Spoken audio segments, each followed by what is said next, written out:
आज दिनांक 12 जून. आजच्या प्रवचनाचा विषय परमार्थ हाच आपल्या जन्माचा खरा हेतू. द्वैतामध्ये दुःख आहे तर एकामध्ये सुख आणि आनंद आहे. आपण एकामध्ये राहिलो तर आनंद मिळेल. हे जगत पुष्कळ भासले तरी ते एकच आहे. प्रपंचाच्या 10 दिशा आहेत, पण परमार्थाची मात्र एकच दिशा आहे. तिच्याकडे आपण लक्ष लावावे. काही न करणे अर्थात मनाने हा खरा परमार्थ होय. परमार्थामध्ये उपाधी मुळीच नाही. नाही म्हणजे किती नाही, तर मी सुद्धा तिथे नाही. प्रपंच हा द्वैत आहे. त्याचे अवडंबर मोठे असणारच. आपल्याला आपल्या जगण्याचा अंतिम हेतू जोपर्यंत कळला नाही तोपर्यंत प्रपंच करणे हेच ध्येय आपण समजतो. वास्तविक मनुष्य प्राणी हा देह आणि मन दोन्ही मिळून आहे.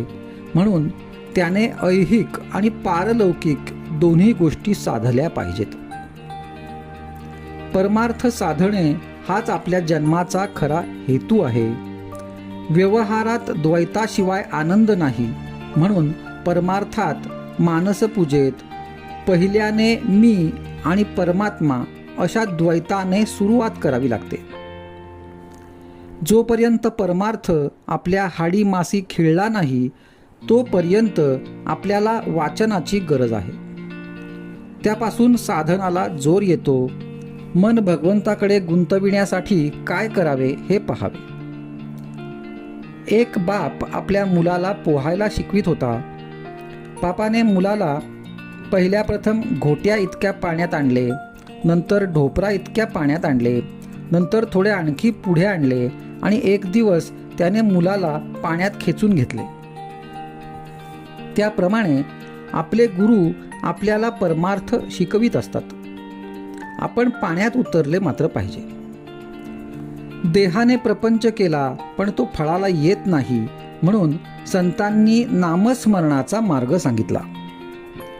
पण आमचे शहाणपण, आमचा अभिमान नाम घेण्याच्या आड येतो. त्याला काय करावे?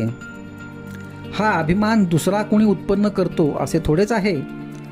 आपल्या ध्यानातही येत नाही इतके सूक्ष्म असे वासनेचे बीज आपल्यात कुठेतरी दडलेले असते. त्यामुळे लौकिकाची अभिलाषा सुटत नाही. याकरिता संतांनी एक मार्ग सुचविला आहे आणि तो म्हणजे नामस्मरणात राहून विषयाची उर्मी उठू न देणे. प्रपंचातली विघ्ने ही सूचनावजा असतात. ती आपल्याला जागे करतात. जन्माला आलो तो भगवंताला ओळखण्याकरिता हे विसरू नये म्हणून विघ्नांची योजना असते. विघ्ने ही आपण भगवंताच्या जवळ जाण्याकरिताच येत असतात. तेव्हा त्यांना न घाबरता भगवंताच्या नामातच स्वतःला विसरून जावे. हाच परमार्थाचा सोपा मार्ग आहे.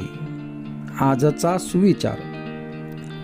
जेथे आळस माजला तेथे परमार्थ बुडाला.